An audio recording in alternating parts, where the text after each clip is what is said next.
Hello indie game fans, October kicks off with a number of huge games coming out, so in between Far Cry 6, Metroid Dread, Alan Wake Remastered, and Super Monkey Ball Banana Mania, it's no coincidence that indie developers are a little gun-shy this week, so we do have a smaller than usual lot of indie games, but fortune favours the bold, so let's see which developers have taken up that challenge in this edition of Indie Gaming this week.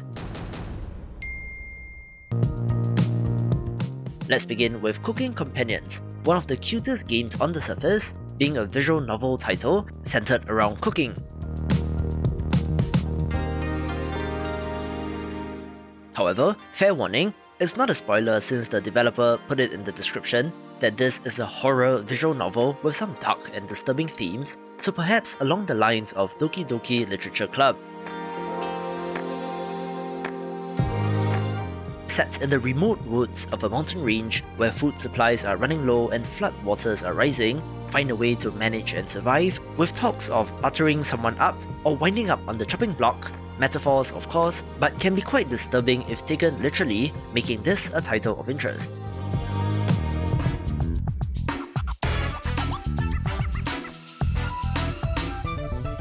For Tycoon game fans, the game that caught my eye this week is Hotel Magnate, where you are of course running your own hospitality establishment from a dingy motel to 5-star resorts, having an impressive array of customization options in furniture, decorations, and even colours chosen.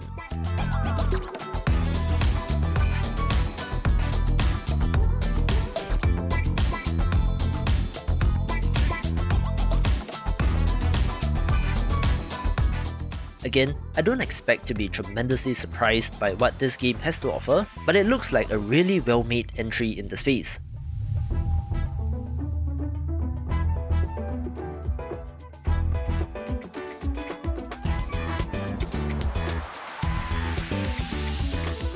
Do note that this will be released in early access, as is the case for many Tycoon games these days, so let's see how it progresses.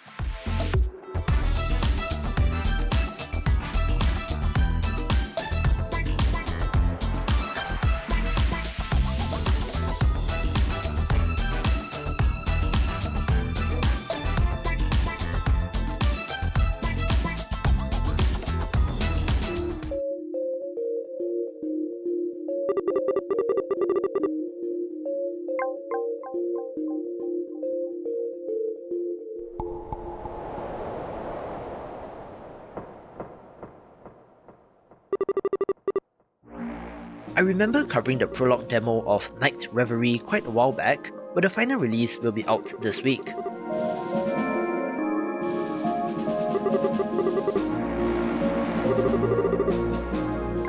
This is a puzzle adventure game where you play as a little child, exploring your own home where reality has been distorted.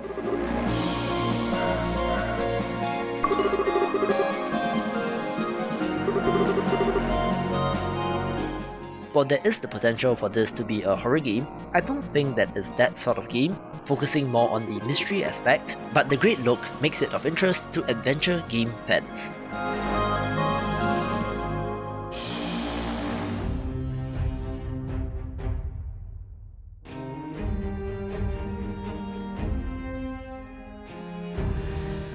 I'm very curious about Myst Legacy since this is a free-to-play MMORPG, but rather than being like World of Warcraft, this has full-on turn-based RPG combat, traversal in the overworld map where you are represented by just an icon, and quite a decent look, so listen to the developer to hear about the features. Myst Legacy offers you a different way to play a massively multiplayer online game, with a pace that lets you focus on the adventure. Play your character as you would in a tabletop role-playing game, minding about the world, the rules, the monsters, and the challenges that the game proposes. Fight in a classical turn-based combat system, where you can build your own fighting style with a combination of gears and abilities. Learn about your enemy's weakness to develop combat strategies that can be both single and multiplayers. Recruit non-player characters to control a party when you want to play alone, and fight bosses balanced for multiplayer combats when your friends are online. Visit the vast realm of Myriaden and its many cities, forests, swamps, mountains, and more. discover the deep history of the inhabitants of the land, and grow your reputation with the many factions and rulers. Most of all, you'll have to uncover the mysteries of the magical mists that have trapped hometown. To harvest resources, you'll have to raise your skills, craft your tools, find weapons to survive the danger, and even get clothes that will allow you to endure the weather. Craft items with a unique skill-distributed crafting system, where property of material is morphed in final item skills. Craft many things with anything. It's up to you to optimize the results. Learn how to distribute resources properties to final usable gears, vehicles, and even whole buildings.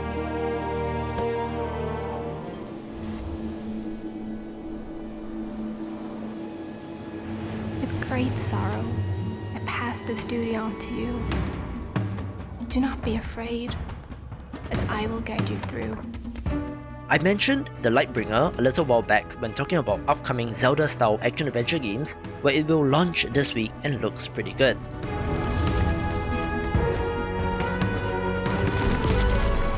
Play as the titular character who must cleanse the world of corruption, guided on by his sister's spirit.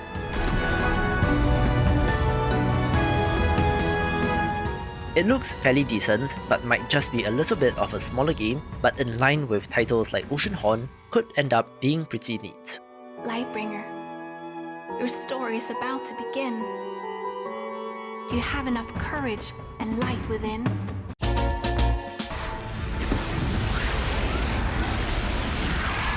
Bigger Games of the Week kicks off with Age of Darkness Final Stand, a title that I just mentioned a couple of weeks ago, but it got delayed by a couple of days.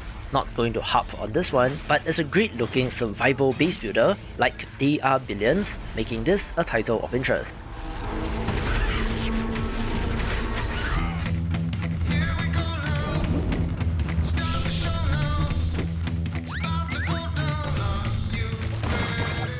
I am so very excited for Nickelodeon All-Star Brawl, a platform fighter like Smash Brothers, but starring all your favorite Nickelodeon characters.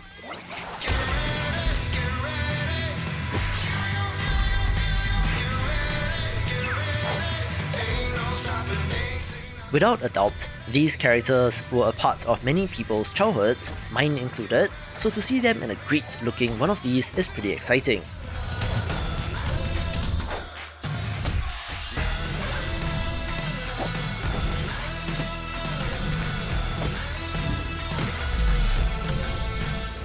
It comes to us from developer Ludosity, makers of Little Dew, Card City Knights, and most recently, Slap City, which probably landed them this project, so the pedigree is there, which makes it of interest.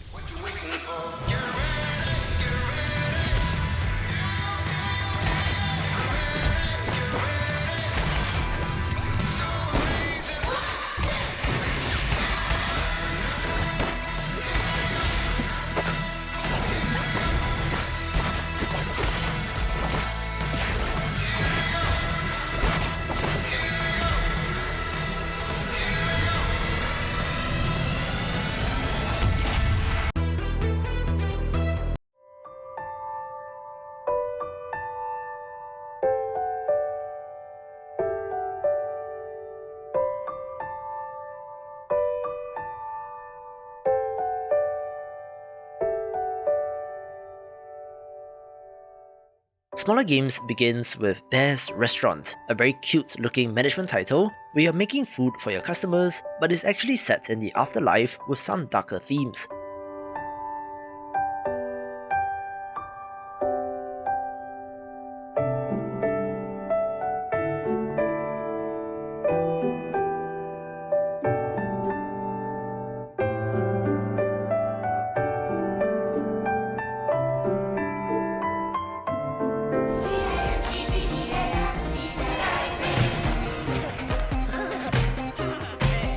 The wobbly physics multiplayer brawler Gang Beasts makes its way to Switch, where this is one of the most popular entries in the space for good reason, where the multiplayer capabilities of the Switch makes it an ideal platform.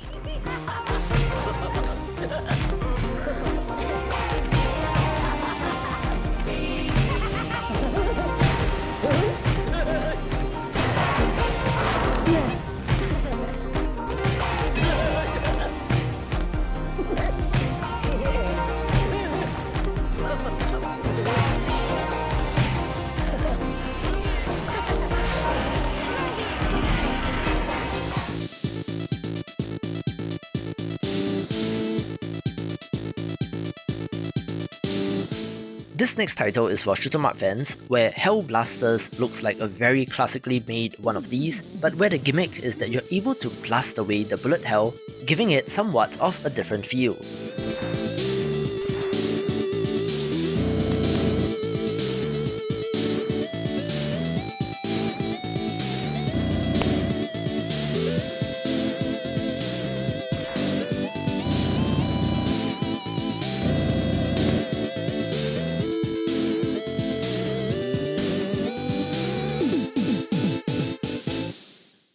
My father was a mazeman. His father, he was also a mazeman. His grandfather was a shoemaker. Just kidding, he was a mazeman too. Today I fulfill my destiny.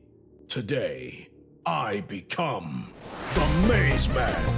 The developer of MAZEMAN did reach out to me, where this pixel art arcade action title looks pretty good and is designed like an arcade title, actually coming to us from developer Beautiful Glitch, who made Monster Prom, so it's interesting to see them stretch their wings in another genre.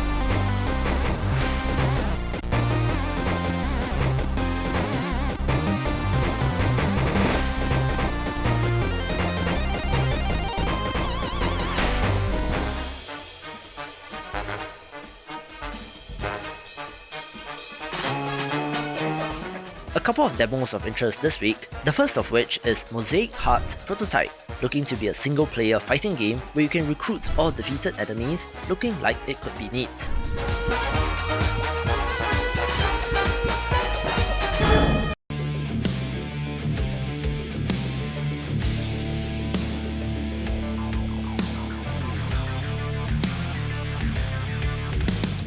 Peace, Death 2 self-describes as a mid-core turn-based logic game where you're playing as the Grim Reaper and have to decide if clients go to Hell, Heaven or Purgatory, being the sequel to a game from 2017 with, impressively, 1,800 Steam reviews and a rating of very positive, so let's see what's new in the sequel.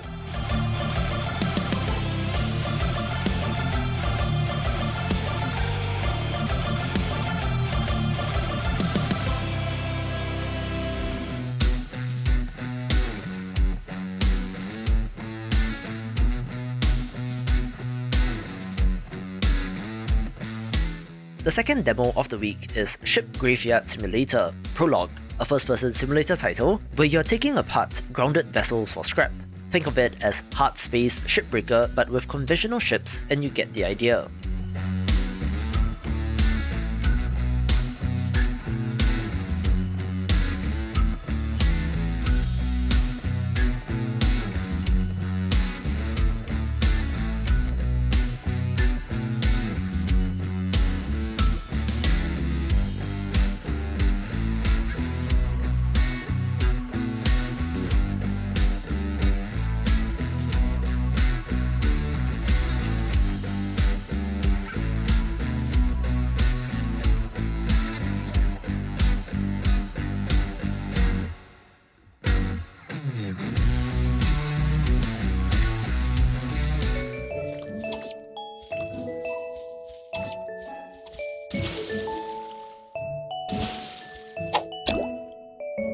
Slow Living with the Princess is a life sim shopkeeping entry that looks pretty alright, where you're running a shop, having to farm, fish and fight monsters to get the ingredients needed to make medicine and food. selling these for profit as you aid your sister in defeating the Demon Lord. It looks very similar to Recettear and Items Shop's Tale, so if you enjoyed that game, do give this a look.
The final demo of interest is Swordcery Prologue, a fantastic looking action roguelite where you're wielding a spellbound blade, combining the magical and the martial in what looks like great action.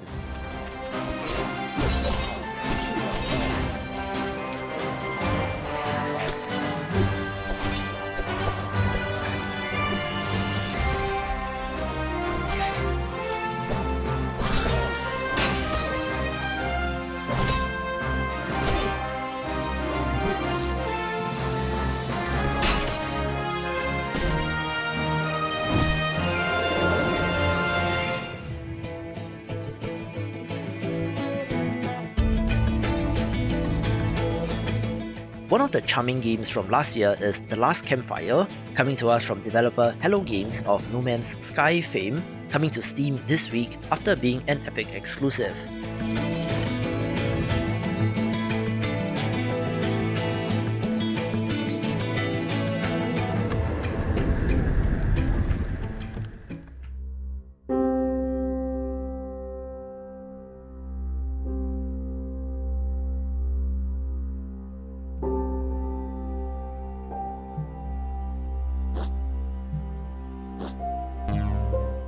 There have been a number of relaxing building titles that simply allow you to chill out, where Zen World is the latest entry to do so. This is very similar to the board game Carcassonne, or more recently, Dorfromantik, where you are simply placing tiles on a map and building out the world. I love that there are little people moving about on this map, looking to be another relaxing experience.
As is the case every week, I do think that the top 5 are pretty impressive, so let's round things off with Jack X, a long-in-development puzzle action platformer where you play as an axe-wielding Viking warrior, platforming and fighting your way through the open world.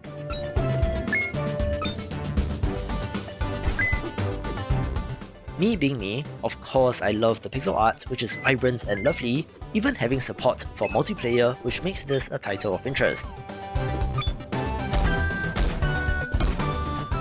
Furthermore, it comes to us from a Filipino developer, so Southeast Asia represent, with a unique world inspired by both Filipino and Norse mythology.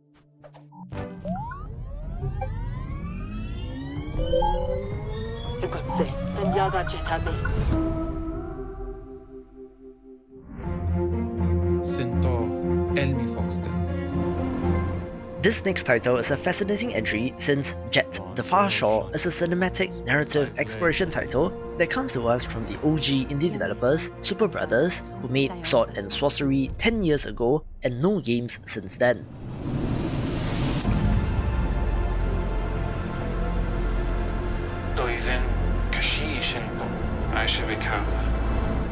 This is quite a difficult game to describe, since you're flying around in a ship, exploring planets, and then zooms into first person exploring from the ground.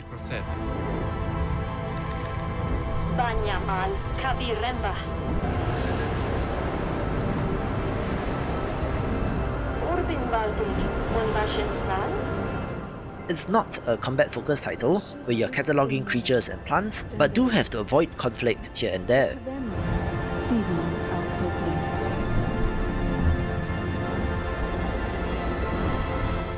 Very weird character designs, but it looks like a real curiosity in the indie game space.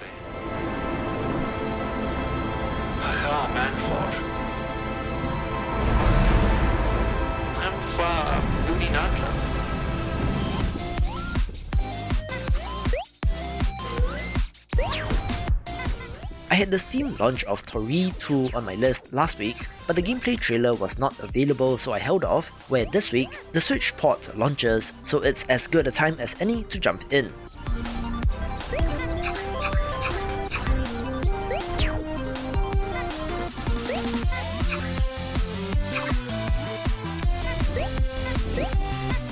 This is a sequel to Tori 3D, which released in April this year, and made some headlines since it was essentially better than Balan Wonderworld, which released in March and was just $1, where the sequel is similarly priced and looks to be more of the same.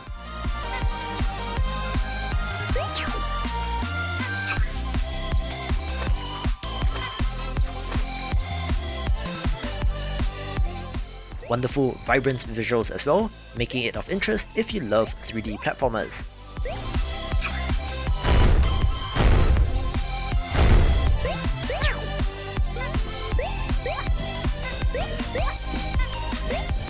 One of the most impressive open-world turn-based RPGs is Varga's The Riven Realms, one that combines open-world exploration and resource management like Oregon Trail, Darkest Dungeon-like turn-based positional combat with permadeath, and a choose-your-own adventure-style branching narrative. Play as the leader of a caravan, exploring and finding a way to survive in this dark fantasy world, torn asunder by the wrath of the Elder Gods, which resulted in a post-apocalypse unlike genre norms.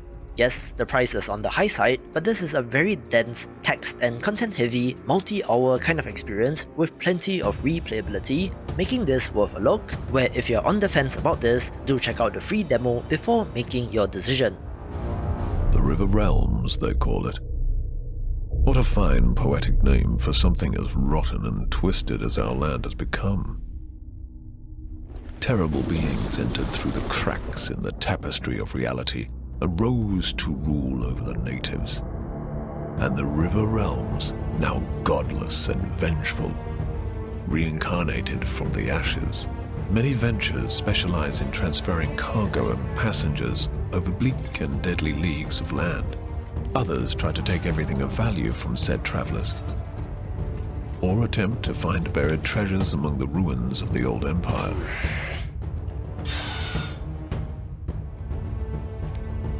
The leaders of the endeavors are, some say, the bravest men and women of the River Realms.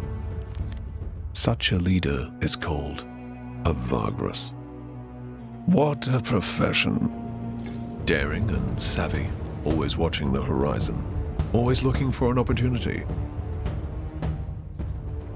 And of course, for what is best for his comitatus, eh?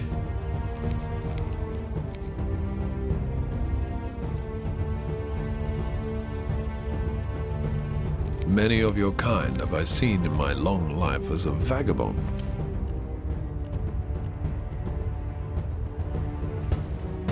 Tales of trusts betrayed and bad decisions.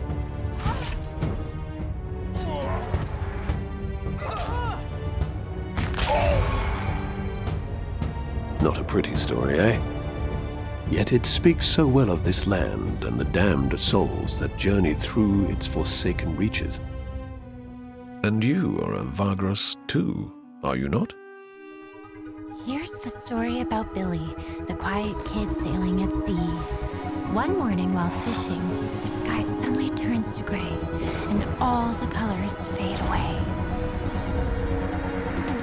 I'm so very happy to share that Rainbow Billy, The Curse of the Leviathan makes its launch, a monster taming action-adventure platformer RPG that meshes together many of the genres that I love. This got my attention due to the look of the characters, of course drawing comparisons to Cuphead, where you're trying to defeat the Leviathan to bring colour back to the world. This game has transformed in development from a straightforward monster taming RPG with a fishing element to having platforming and puzzles as well, looking pretty well rounded with a wonderful core premise. I've been looking forward to this for quite a long time, and as a special treat, be sure to follow me on Twitter, details revealed soon, taking the #1 spot. For more monster taming indie games, watch these videos and I will see you after the jump. Rainbow Billy, The Curse of the Leviathan.